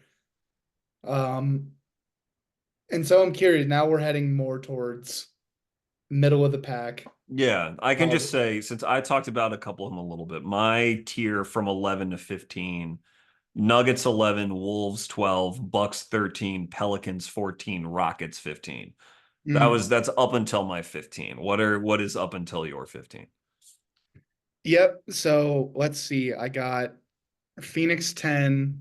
I mean, Phoenix 10, Cleveland 11, as we said before. Also got New Orleans 12. I think that's going to be a really fun squad. Strange is right, man. That's the term you used earlier. They are It is nothing if strange. not strange. It's strange in like the coolest way, where it's like, I wanted to put them higher than this. I mean, I always do yeah, because they've got Trey Murphy, who's my guy. But like how much are they going to play Zion at center? I mean, that they are the ultimate case of sort of cohesion versus just like they have Zion. Even though he and Ingram don't really play that well together, when they're apart and they're staggered, the offense is really good with either player on the floor because their surrounding pieces are so good. And it'll be year 2 of Jordan Hawkins, and he's a dangerous scorer off the ball, or I think he will be a very dangerous scorer off the ball. He'll also play more than Dyson Daniels. You're sort of replacing Dyson with DeJounte Murray. And say what you will about DeJounte, but he's miles ahead of Dyson as an offensive player. I mean, and if Zion is playing center a lot, then he's going to get a lot of good looks one way or the other. mhm. So there's an argument to put them in the top 10. It's just something about it. It I don't is know. it is funky because, like you said, if you play Zion at the five and you talk about the spacing options they have around this team, like if you are scaling guys down and Trey Murphy's playing the four, Yeah. or, like he's guarding perimeter guys, but you could ostensibly get away with Herb Jones playing as the four offensively, where he's just spacing in the corners and cutting around. Um, I don't know how you cover Zion at the five with the kind of personnel that they can deploy, because your choices are station your big on a guy like Herb or Trey. You So live yeah, with, swing and a miss on that. Yeah. yeah, which is just, especially if it's Trey, like no. Yeah. And if it's Herb, I mean, the guy is pretty lethal from the corners. So if you're thinking, oh, well, we got to put someone faster on Zion, then you just leave a 40% corner guy open whenever he wants. Um, that's not going to fly. And very few fives, if anyone in general, can hang with Zion when he's got a full head of steam going from the perimeter. So they're a really cool team. The DeJounte Murray acquisition is huge because, last year kind of felt like Zion and BI doing like your turn, my turn. And it didn't really feel like CJ was doing like he couldn't step in and be like that other guy to take over on a given night. But now you have DeJounte. We've seen like when he gets hot and he really gets going, like the pull-up game is there from the perimeter, from the mid-range. He can still get to the rim. He can be a really solid playmaker from the point guard spot. So when they're really clicking and they deploy lineups that include Zion, CJ, Brandon Ingram, and DeJounte, it's like, whew, like a lot. That's a lot of points out there. That's a lot of transition juice. So they're a lot of fun. And let's see, closing out that tier. So let's see, that gets us to 12. Uh, I have Atlanta 13th. Hmm. Hmm. I don't get me wrong. I think they're still going to be like in really rough shape. Uh, I do think that the DeJounte thing was just not a good fit with Trey. And there was a reason why he was the one they got rid of, because Trey is an incredible floor raiser for an offense. The way he operates in pick and roll, the way he just keeps the floor spread for everybody is tough to discount. And especially when you're looking at teams that I thought around this tier, like they got a lot of question marks. But Bogdan is still money. I think we're going to see a huge Jalen Johnson breakout year. Not Yeah. Are only, you most improved player Jalen Johnson? I mean, it feels like it's almost like an Occam's razor pick, where it's, like sometimes the simplest explanation is the best. Hmm. And the guy who's on this trajectory, who's going to have the ball in his hands more often, have more of a chance to be showcased. I mean, it feels like a pretty easy pick. Um, but they have a lot of good offensive talent. I think, Risa Shea, he's going to take his lumps, but at the very least, I think he should be like a credible spacer, one with size and a high release point that's going to get a lot of shots off. There are some injury concerns here, but I think they got guys who can come back in and make a difference. You know, Larry Nance isn't the sexiest offensive player, but he's going to do his job out there. He's going to hit some shots. He's going to be a decent enough finisher in the paint. But it all just comes back to Trey. Like Trey's just a one man offensive wrecking ball, and I think he keeps them enough afloat on that end of the floor. I'm glad I don't have to do your defensive side of the pod to talk about this Atlanta defense, because ooh, but Uh, last year with all these concerns, they were still 11th. So like I'm picking them to finish a little bit lower. Just 11th in offense, you mean? 11th in offense, yeah. Yeah. Putrid defensively, but still 11th in offense. And let's see, 14th, I've got Minnesota. Hmm. It is a concern going off from Cat, but you expect the jump to be there for Anthony Edwards. You still have Mike Conley as like the steady hand on the rudder. Dante DiVincenzo is going to be one of the better high volume 3-point shooters around. And I also really like Randall is still, people are going to laugh at him, but like he's still a very good player in his own right. We're talking about a guy who was all NBA a couple years ago and rightfully so. Um, I think the cascading effect of that trade is so interesting because after the draft, I was like, wow, okay, like Rob Dillingham, like that was a big swing. I like him as a player. I think his day one shooting is going to be really impactful. My concern was you're not the deepest team in the backcourt in terms of offensive talent. So there's maybe a little too much burden being placed on him. And now you've added Dante DiVincenzo. Now that lessens things on Nikhil Alexander Walker a little bit. It lessens the pressure on Conley and on Dillingham. So there's potential there for, hey, if Rob's not ready year one, we can live with that. Like we have enough talent in this backcourt to overcome that.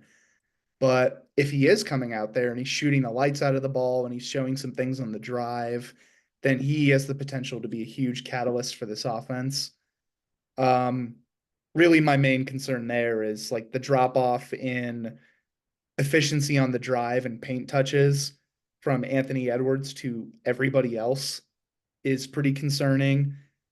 You still have the Gobert effect of just being like a guy that you can more or less leave alone Mm-hmm. on offense. Jaden McDaniels, even if he starts really knocking down his shots, like he's a guy you can leave alone. The reason I wasn't going higher on them is I'm concerned that this is a lot on Ant's plate to really be that A1 offensive star that we saw for stretches in the playoffs last year over the course of an entire regular season. I'm curious what you think because Yeah, you're a bit higher on me on the Minnesota than I am. a bit, but where do you have him? 14th? 14th, yeah. Yeah, I have him 12th. I mean, well, a bit higher. Like, I mean, we see him pretty similarly. I disagree about the pressure on Ant part of it.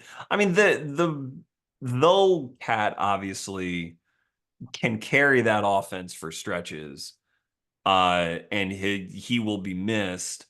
I think they still have Conley there to sort of keep things on schedule if need be, like sort of in the same way that, Tyus is in Phoenix now.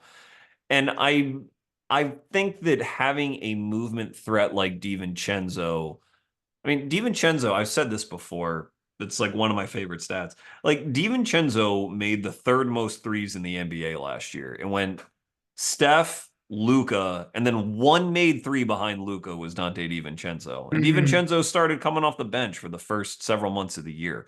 So even going under the like assumption that it was just a career year and like DiVincenzo will never be that good ever again. He just caught this insane heater. He is still going to be like a very effective movement shooter, and Finch is going to like it will require some probably maturation from like McDaniels as a screener and Edwards as a screener and making sure that DiVincenzo is being sprung in the right ways to draw the right kind of gravity. But as long as that piece fits and hits, and I think Minnesota was very intentional about targeting him, then I think that that will be enough to alleviate Ant a little bit. Mhm. Now, and Randall is not the offensive player that Cat is by a long shot, but I am kind of hoping that between he and Gobert and Edwards, that you get a little bit of sort of last year's Knicks effect where they just rebound so much offensively and are so physical and they are so punishing that they just sort of get brutal points, Mhm. putbacks and free throws and that sort of thing. This is all health permitting as well. Hopefully Randall is ready to go and holds up over the course of the season. But you take him off the floor, you still have Nas, and Nas is a very, very unique weapon Um, we'll see how Dillingham, Terrence Shannon, we'll see how they assimilate. But I think they are, again, they are a subtly deep team that has drafted well. They have these big players with skill, guys who are over 6'8" who can dribble.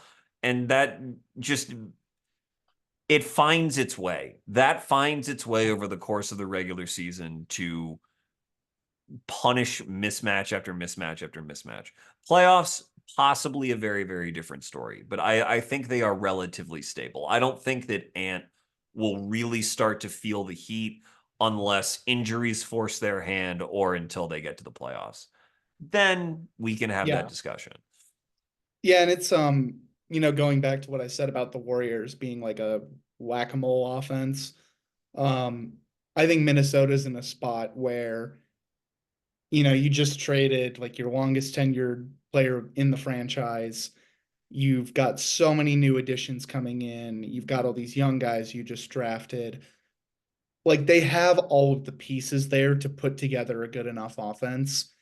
And the question to me is just how quickly do they figure it out? Yeah, it'll take But time. Yeah. it will take time, but I wouldn't be surprised if like if we talked about this again next year and they bring back the same team, I'd be like, this looks like a top 10 offense, Yeah. like this or better. And it's just, finding that cohesion, finding the rhythm, the right rotations, the closing lineups question is going to be interesting between Nas, Randall, Gobert, like that collection of bigs they have there. So there's a lot of fun potential there. And let's see, I got them 14. Closing out that 15, I got the Lakers. Yeah, I And have them just after. Well, I guess I had them lower than I thought. I let here, let's so you have the Lakers 15th, the Wolves 14th. You say the Hawks 13th, mhm, the Pelicans 12th, and the Cavs 11th. That was your 11 through 15. yep. Okay. I just want to make sure we name these teams off because we're not going to be able to go in depth on many past 15. But yeah, so your 15th was the Lakers. I guess I technically had them 19th, just Mhm, disrespectful to LeBron. But uh, I had the Rockets 15th, the Hawks 16th, the Grizz 17th, and the Clippers 18th. okay. Lakers 19th, Heat 20th. Um, yeah. The Lake The Lakers are the Lakers. They were I think very firmly the most average offense in the league last year. I think they were about a Yeah. 115 offensive rating, and there was barely a team within a point of them in either direction. Like they were not a top 14 team, they were not a bottom 14 team. They just were what they were. So I my impression of them with JJ Redick coming in as head coach, he will try to institute some creative stuff, but I think a lot depends on LeBron not slipping by like 5%, and you have to budget in that possibility. Uh, and their bench is strange. I mean, Yeah. it Jared Vanderbilt and Max Christie. Connect is a good looking rookie, and I think he will play for them, and I think he will make an all rookie team, and he will have exciting moments. He's a really good shooter, but I just don't know that an offense should be relying on a rookie as much as I feel like it might have to rely on Dalton Connect to sort of keep things afloat if LeBron is on the bench. I mean, it's been the case for LeBron teams his entire career, even when he was at his absolute prime, that if he's off the floor, the offense takes a dive because no one can do all of the things that he does. They can't replicate it. And that has turned like that has really sort of put the Lakers in sort of a cage of their own making where I don't think they have much upside above 15th, you know? Mhm.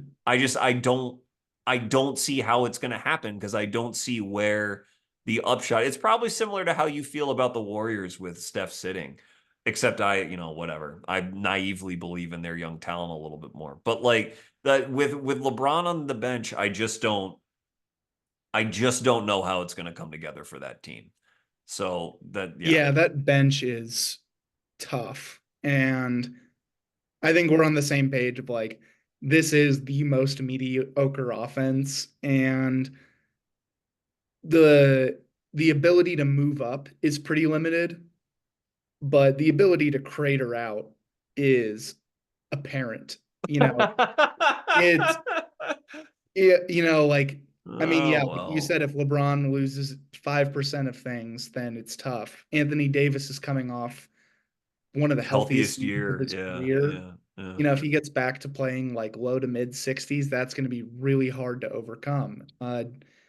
D'Angelo Russell, like he has some nights where he's good, and then he has some nights where he's just a pumpkin out there. Like there's just not much going for him. And I do think the presence of Reeves is kind of a big deal because he'll be in that starting lineup, but you can swap him out pretty early for their other bench guards and then let him get run with the second unit where he can at least be a decent creator there. But yeah, this depth outside of the starting lineup, at least from an offensive perspective, is tough. Like you talk about the burden that Dalton Connect faces as a rookie. I don't love the bigs outside of Anthony Davis. It does seem like at least they're going to roll with him at the five, which I think will really improve things for them offensively. Is JJ Koloko their backup five? Or is he their third string five? Who? Oh, Christian Wood. He's their backup Christian five. Wood, yeah, Jackson Okay. Hayes is there for clutch sports Oh reasons. God, that's right. Like it's a tough. I don't get me wrong, I really like Koloko, but like the guy had to, get medically cleared just to play again. Mm-hmm. So being overly reliant on him is not great. And he's just not much of an offensive presence, so there's a lot of tough potential there. And so much of this too is like, you talked about like Minnesota where, they've lost some talent, they've had guys go out the door, but they keep replenishing through the draft. The Lakers just cannot replenish through the draft. Like Max Christie looks like a huge whiff. He's just I mean, he drafted him in like the second round. I mean, the 35th. I mean, I have my concerns about yeah, Max. I wouldn't kill him for that. Now, Jalen Hood-Schifino ahead of Podchemsky and Jaime Jaquez when Jaquez went to yeah. UCLA and Cam Whitmore after that. That you can call a little bit of, or I mean, if you want to call that a big whiff, I think you'd be well within your rights. I think it's more the not the draft, the contract they gave Max Christie is a little more rough. Yeah. Like he really didn't show all that much, and suddenly they give him a deal that is, I think, close to like it's like 4 years, 30 million, something like that, which is tough. Well, Yeah, he's the going to hood get the ship. chance to earn it now. I mean, he'll get minutes. They didn't really Well, replace Torian Prince, so he will get minutes. yeah, and they have guys like Cam Reddish showed some things defensively last year that were pretty cool to see. It's fun seeing him sort of capture some of the hype he had before, but there's just this huge collection in the backcourt of please someone anything off the bench. Fingers crossed at least. I'm not, necessarily wishing good things on the Lakers here. But I would like to see Gabe Vincent at least, be able to put together a healthy season again.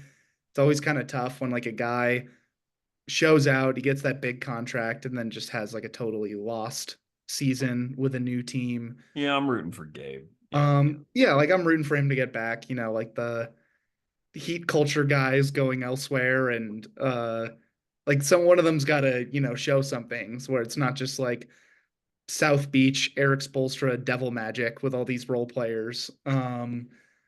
But yeah, I mean, it's just the mid as mid gets offensively, and they're walking a fine line with LeBron and AD as those incredibly important centerpieces of this offense. Because if either of those two diminish or miss time, or even when they're just off the floor, like that's the buckets are going to dry up really quickly.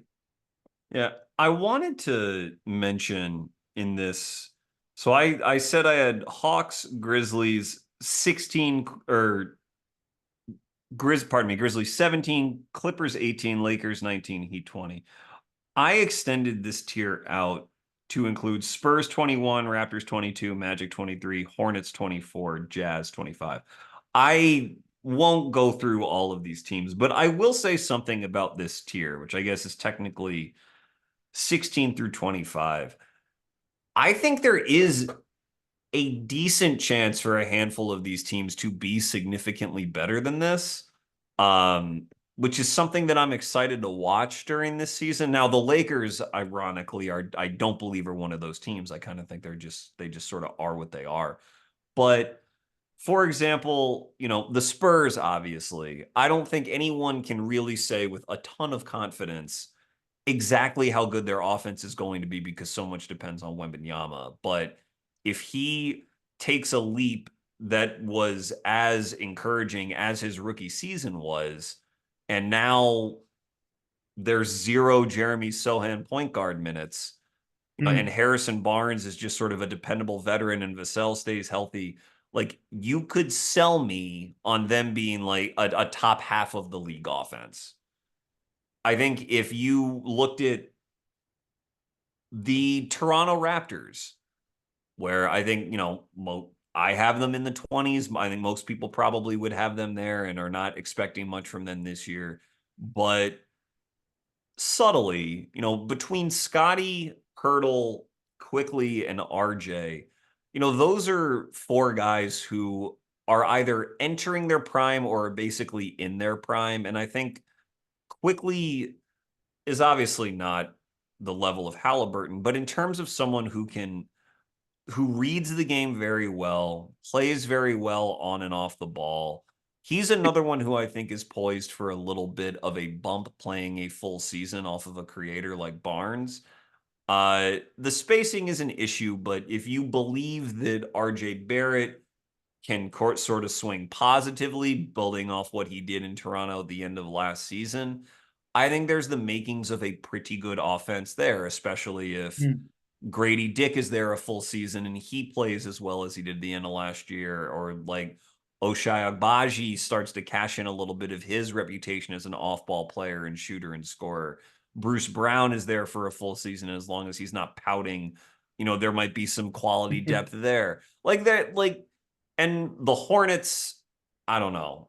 The Hornets are very confusing as well, but they have lots of on paper young talent. And I will, it wasn't too long ago that they were running up and down, and LaMelo had everyone on skates, and they sort of took the league by storm in his second year on offense. Like, there are offenses here that are very, very interesting that could pop. I ultimately think that as teams sort of eye the 2025 draft and they eye sort of making the play in, most will reseed because they want to try to preserve their draft slot. I think that's going to happen for the most part. And unfortunately, that will drive these rankings down to sort of where I've got them. But if a team like the Spurs, led by a superstar, all of a sudden decides we want to make the playoffs and let's go, I think there's enough talent here to like really surprise. Is there any team sort of in this range that you feel like has sort of that ceiling pushing ability? Yeah, well, I mean, just to close out the tiers too, like so after the 15th, I got Houston 16, Memphis 17. Think we're pretty aligned on those. Yep. Warriors 18, already discussed them. Clippers 19, Miami 20. Yep. I bunched the Warriors, the Clippers, and Miami all in that tier where it's, hey, look, we've seen it, but holy hell, you're old. Like, like this is you're concerningly old and beat up. Yeah. Um, that D tier, I have Utah 21, Toronto 22, Spurs 23, Orlando 24. And this may be it feels weird to say I'm going out on a limb to call them the 25th best offense, but just based off Detroit. what I'm seeing in preseason, Detroit, Oh, like hell yeah. Let's I, go. I think I had them 26. But yeah. yeah, like, you know, last year it was a clogged nightmare and no one could get any spacing going. We were getting all sorts of think pieces on like Cade Cunningham being the massive disappointment he is, and should they even sign him? And just your run of the mill like overreaction to star number one pick placed in a bad context. And I think Bickerstaff is going to be a huge change for them. Is he one of the best offensive minds in the league? No. But can he maximize the spacing of this team? Can he get the most out of their shooting? I think so. Tobias Harris, it's all, haha, look at Tobias. He doesn't want to shoot, like all those things. Like he had rough stretches, but like he's a good floor raiser for a He team is. He in is a dire good player. straits. I mean, he's not a really good playoff player, but he is also very durable. He doesn't really miss a lot of time, Tobias. He'll have his 18 Mhm. a game, 18, 6, and 2.5 on good percentages when you look up, and that's what he does. Yeah, and also like getting Tim Hardaway in the building is just another guy who can space the floor. Malik I Beasley think, too. Yeah. yeah, Malik Beasley, like they're collecting these wing shooters, and there was a lot of promising stuff last year when this team was healthy and cohesive. Like when they play Fontecchio on the floor, it changes things for the star players. Him being that capable spacing floor, one who can hold his own at least at times defensively. I mean, if he comes back healthy, I think he's going to be really, really solid for them. So they're in sort of this weird sphere of like they feel like they've got the guys now, with getting Osar, with getting Ron Holland. You already have Cade, you already have Jaden. They seem to be determined to be as competitive as they possibly can be next year. Like, is this a team that's going to flirt for the play in? I don't think so. Like, so many things have to go right for that to happen. But, like you talked about with all these other teams that I have ranked below them, those are like that's like the capture the flag tier, which happens to be the F tier. I guess I should just change it to F for flag. Like Yeah. they're the teams that are going to go, all right, once again, not our year. Let's just bottom this out, create some phantom injuries, and collect as many lottery balls as we can. But Detroit, I think, has some potential to, again, surprise people. Feels maybe a little generous, but like I think they're going to look a lot more competent offensively than people really thought was possible because of the new additions, because of the coaching shakeup. And I think they're going to get a lot more out of this Cade and Jaden Ivey pairing under Bickerstaff than they did in previous years. Well, and you know, they're an interesting contrast with Houston. We both have Houston basically in the middle. Mm-hmm. And Houston, like Detroit, I mean, they've made a ton of draft selections. They've gotten a lot more love for their draft selections than Detroit has, including from me. But I think that my theory behind Houston being right around 15 is that number one, I think Shengun is like more or less ready to be a number, like maybe 1A offensive option, not a full top dog where he can carry a team to a near top 10 offense on his own, but Mm-hmm. someone who's playing who can score in a variety of ways. He can get to the line pretty reliably. He's a mismatch for just about anyone, and he's a good playmaker. They don't Yep. have the amount of shooting around him that I would like, and that is where you know everyone loves Amen Thompson. I love Amen, but how they fold him in along with Shengun, there's some stuff to figure out there. How much is Steven Adams going to play, and what happens to their offense when Adams is on the floor and Shengun is off the floor? How much is Dylan Brooks ultimately going to play? Like all of these things can, I think, bring the Rockets back a little bit. And my ultimate faith in them relies on how athletic they are and how deep they run and Right. how much of a chore they're going to be to play. Now you look at Detroit, it's not entirely the same because Cade has not proven to be the level of offensive option that Shingun has been to this point. Now, like, plenty of people still believe in Cade. I still believe in Cade, but it hasn't been there yet the way that it has been with Şengün. However, they have enough athletes now between Jalen Duren and Asar and Ivy and Holland, if he plays, that they can, I think, tap into something a little similar to what my optimistic view of the Rockets is, where it's just these guys are just a chore to play. And there's always five on the floor with, at least three shooters, and two of them are like top shelf athletes. And it's just going to be a long night. And so I ultimately think they don't quite have the talent to say win 35 games, but could they win 30? I think they probably could. And you could see that maybe instead of being the 25th ranked offense, maybe the Pistons are like 17th. And like, what a pleasant surprise that would be. None of that would really stun me if the gap between them and Houston was closer than it seemed. Yeah. No, I'm with you on Houston. I think, athleticism can paper over a lot of things offensively because this team should be nails with transition offense. They have so many good finishers. And I don't love they have too many like ball don't stop type guys with, like Jalen Green, Cam Yeah. Whitmore. Like it's just gonna be ISO buckets for those guys. But I think between Fred VanVleet and Şengün, you have enough playmaking and ball movement to kind of keep things together. So I feel pretty good about them as like middle of the pack. And another team that I wanted to shout out to on being more in that D tier is Utah, because I think, it's kind of like the secret's out on Will Hardy at this point. I think people are starting to recognize that it's one of the best coach hires in recent memory.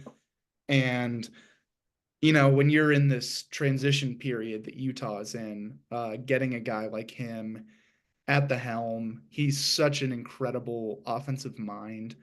That's going to be massive. You keep Laurie.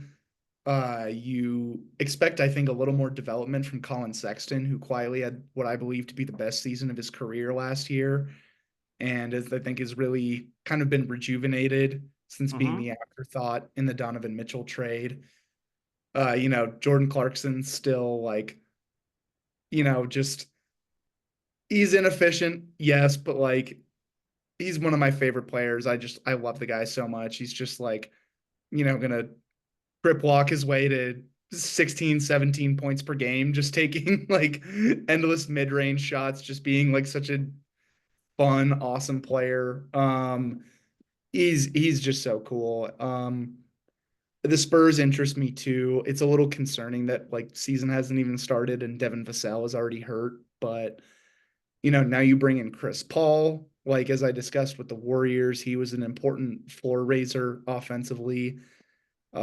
And guys like Trey Jones, I would expect to take another step. Yeah, and not having to do the whole point Sohan thing is really going to help a lot there. Um, and I'm curious too, because it sounds like we've like a pretty much identical bottom tier. Yeah, I Uh, mean, yeah, it's just process of elimination more than anything else. None of those teams, those last four, Washington, Brooklyn, Portland, am I forgetting one other one? But like, they don't want to be Chicago. good. So, more power to them for not wanting to be good, but they don't generally. I mean, maybe in Chicago. Sorry, Chicago Yep. might actually want to be decent. I just, and I tried to go through Chicago in my head to be like, well, they do have a lot of guys that can handle the ball.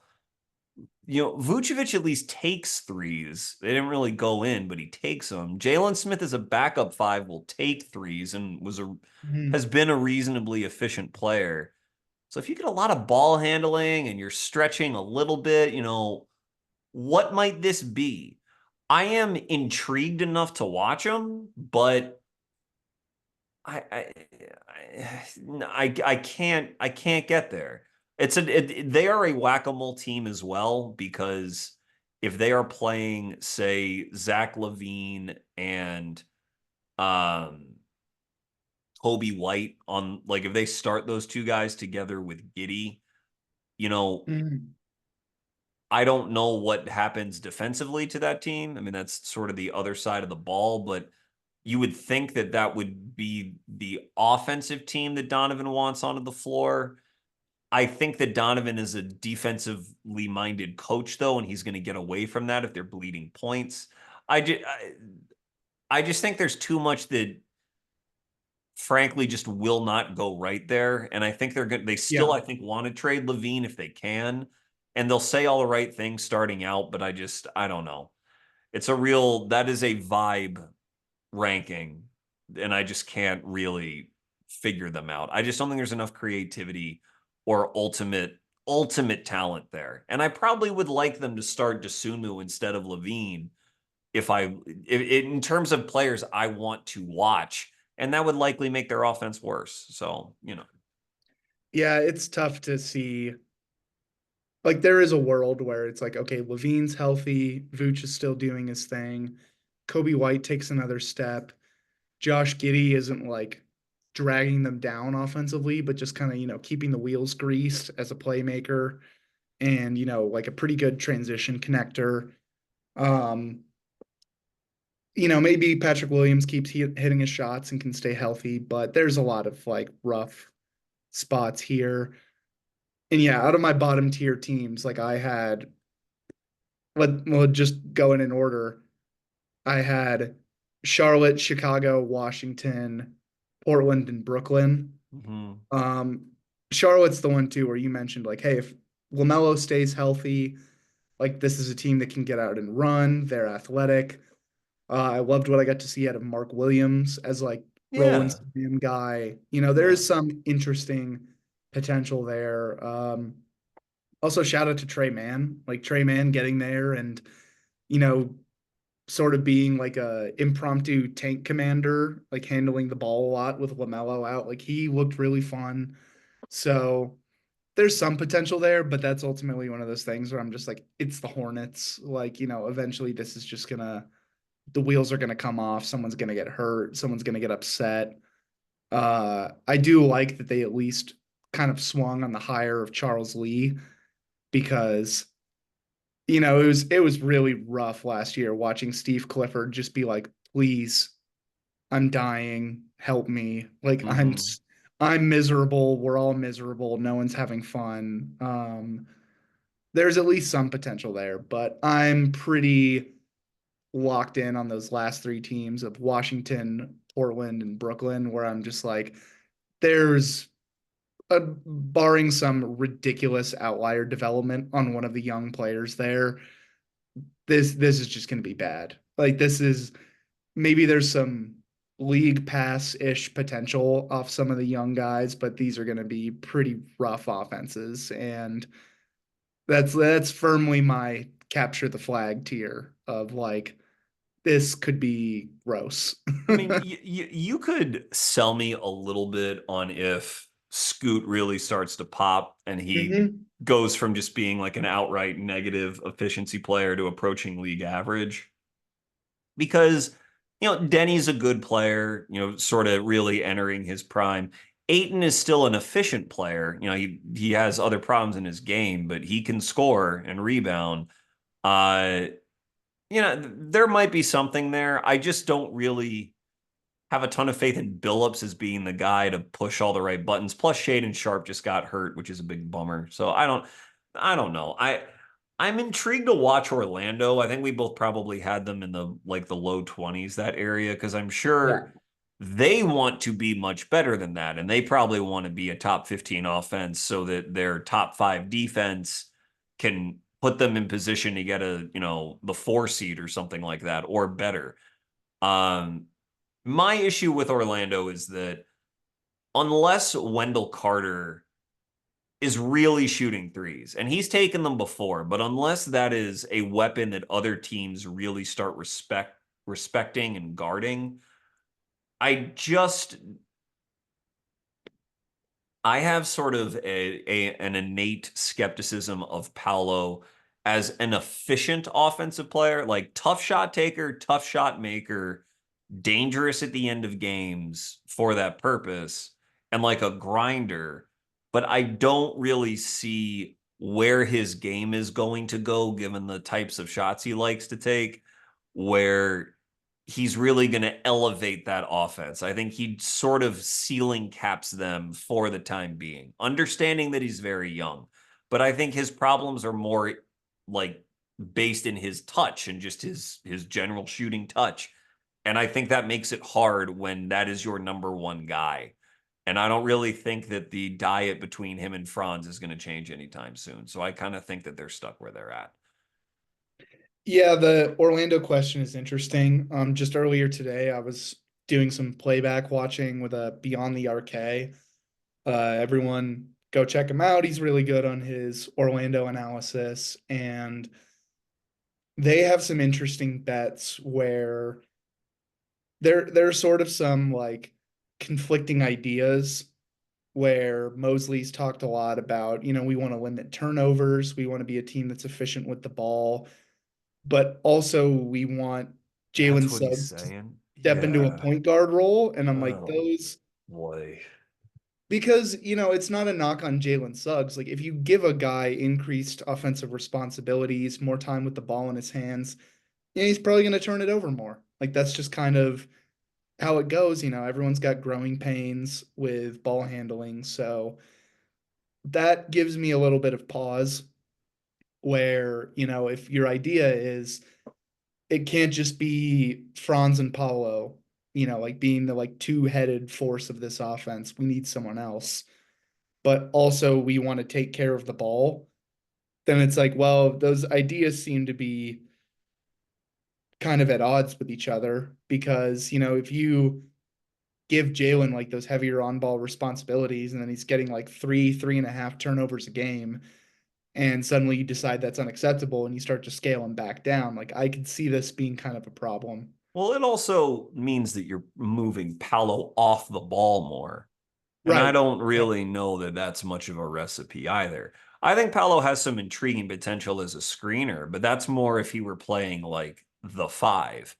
And I don't think he's going to be Yeah. playing much of the five because they have a bunch of fives that they like playing. So I like, I don't know. I obviously getting Contavious is good. It's better to have him than to not have him. Um, but when I stacked him up against these other teams, I just I can't shake that just where they start from is there's just stuff I don't like about it, which is too bad. Like they were so fun to watch down the stretch last year and everything, but those were a bunch of rock fights and they were beating a lot of bad teams and they'll do that Yeah. again, Like but yeah. the KCP thing, like you mentioned too, that's big. Like, having a legitimate movement shooter on this team, one that you can, play off of those great bigs, as you mentioned. Like, I do think they have a really good I mean, they're three deep at center of like quality guys. If Wendell Carter stays healthy, Mo Wagner is a really interesting kind of skill. And then Goga Batadze is like the most 1970s looking big man I've ever seen, Yeah, where it's well, just, and Isaac can play five too. I yeah, mean, yeah, like you can get away with Isaac at the five, you can get away with Paolo there. Like they're real I mean, they options. they really should probably trade one or two of those guys and shore up some ball handling. But they're just a weird team, a weird team. But Yeah, and I think the general vision there is like, if I had to pick, I'm curious. I'm excited to listen to your defensive rankings, but this is my pretty clear-cut bet for number one defense in the league. And if you can just find a way to be average, and especially in the half court, like figure out a little bit of the spacing, maybe teams have to start respecting Jalen Suggs catch and shoots more. If KCP continues to shoot at the level he's shot at, if you get Wendell Carter, healthy on the floor, being a threat as a spacing big, then I think you can really start to see some things open up for Franz and Paolo. But, if Franz shoots the way he did last year, I don't think you're going to get back to average. If Paolo commands the kind of defensive attention where teams can just send help willy-nilly and feel comfortable helping off of whoever, it's going to be rough too. So I get the vision of be long, young, athletic, and be in conversation for the best defensive team in the league. But like if you're the best defense and you are the 24th offense, it's just not going to get you that far. You know, if you can be an exceptional elite defense and be closer to 15th, like just be mediocre in the half court, then now you can make some noise. You know, now you can do some things in the playoffs, but Well, I and really need to see it to believe it. it's also better to be, in my opinion, better Yeah. to be an elite offense and a 20s defense than vice versa, which is why I Yeah. prefer, like, I don't know how many people share this opinion, but I am more bullish on the Pacers than the Magic now, and just like the way they are constructed for their future. Like, I think it is always easier to make marginal improvements on defense if you already have an elite offense. But if you have like an endemically flawed offense, getting those steps up is extremely difficult because it probably means that you need to change who your number one option is or who your number two option is. And Yeah. that's hard in the NBA. That usually happens too late, and you have to draft someone really good, and or you have to make some crazy consolidation trade, and it's just difficult. I'm not saying that the Magic like have are hopeless in that arena because Franz and Paolo are still very talented and they are young, but it's hard to climb the ladder. You just have to look no further than all the other offenses we've talked about that like the Magic might think they are in conversation with, but you compare them to a very weirdly constructed team that is misshapen like the Pelicans, but like Zion is just this unbelievable force. Just incredible that he was a number one pick and Paolo's a number one pick. But with all due respect to Paolo, I don't know that Paolo will ever be as inefficient a scorer as Zion is right now. It's Yeah. just hard. It's just a different level of overall offensive talent.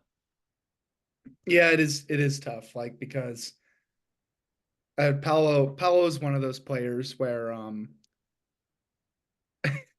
I go through stretches this year where, you know, there's always inevitably some player who's character of the week who we just decide to nitpick to death as a collective basketball Twitter group. And you know, there's a lot of things wrong with that website, but shout out to the short-term mute feature. And Paolo was one of those players last year where I saw where this was headed, and I just muted the word Paolo for 15 days because There you go. I was like, I'm gonna see things that are gonna make me want to rip my hair out. And you know, I did the same thing with Cade. Like I muted Cade, the word Cade for 30 days, and I was just like, I just can't see these drastic overreactions and you know these like snowballing takes of like, oh, one person points out his inefficiencies, but someone goes, oh, it's the usage and the burden and the context. And they come back and it's, no, well, he's taking all these bad shots. And it's like, here's this one clip that explains why everything he's done this season is either amazing or invalidated. And for whatever reason, we've just decided he's one of those inflection points where everyone is just going to be completely asinine about him as a player. Well, I And mean, the unfortunate part is that Paolo plays his ass off all the time and he is does. like a great teammate and just like a really fun player to watch. But whenever there is a quote unquote like Hooper's Hooper who has some efficiency concerns, that's what happens. There's Mm. and it becomes another yeah, eye test analytics nonsense that I hate, and that's why it is so exhausting. But for my part, I felt this way about Paolo coming out of Duke. I didn't see the whole discourse developing around him the way that it has, but that has always been my skepticism, which is like you draft a guy that you're going to build your offense around. That's great, but he's got to be better at leading an offense than like Giannis or Jason Tatum or something, or else you've spent the number one pick on building in an inherent disadvantage when you get to the playoffs. Like you got to make sure you get that stuff right. It's hard. It's really hard. And I hope Paolo proves me wrong and that offense does steadily climb. He certainly has the work ethic. Like it won't be for lack of trying. It's going to be interesting to see where the Magic go this year.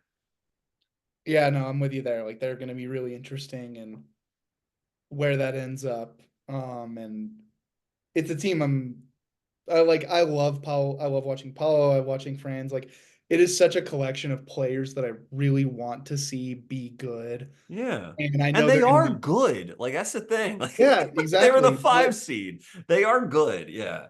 But to like get that recognition for it, where it's like this is such a young team. They built things so quickly and they've hit on so many different picks. Like, yes, it was what, like Paolo was one, Suggs was four, Bronze was eighth overall.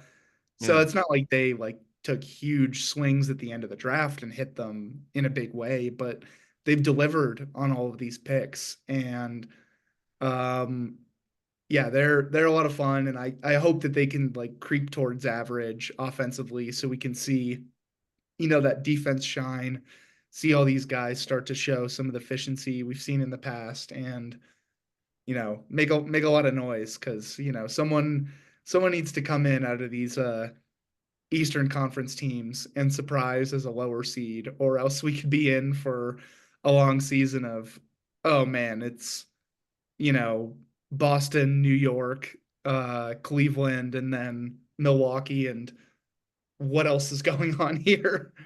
To me, Indiana, man. But I'm Indiana a too. I'm I'm Yeah. I'm a, I'm a Pacer truther, but I we've been going on long enough, but this is what happens when you talk about when we have a ranking episode is that you can talk about any team forever. But Charlie, is there anything that we haven't discussed that you want to hit on before I let you go? And is there anything that you are working on over the next couple of months that you want people to just put in their back pocket before you release it? And you should take as much time as you want, by the way, when you mentioned burnout earlier. Yeah, no, I will, take some time to let things materialize for the beginning of the season, but I got some guys I got my eyes on for adding to the Finding a Role series. Also keep an eye out for us doing some more playback watches. We're going to be doing some player specific watches with our Swish Theory team. Maybe some guests from a large publication that I would assume your listeners have heard of, which is very exciting. Ooh. I need to keep it at vague teaser for now, but it should be pretty cool. Oh. Um, but yeah, gonna have a lot of stuff coming out once the season ramps up. I'm rested, recovered, and raring to go for some more stuff. So thanks again for having me on. It's always a pleasure getting to talk to you, and you're one of the few people. I mean, I can talk hoops forever, but where I'm never like I look down at the clock and I'm like, yeah, yeah, 2 hours feels about right. Like that's Yeah. that's how things happen when we get on a show together. That's that's the beauty of this art form and what artists we are. Thank you, Charlie, very much. Thank you all very much for listening. This has been Chucking Darts. It's okay to be wrong about sports. Find your dartboard and start chucking. Thank you.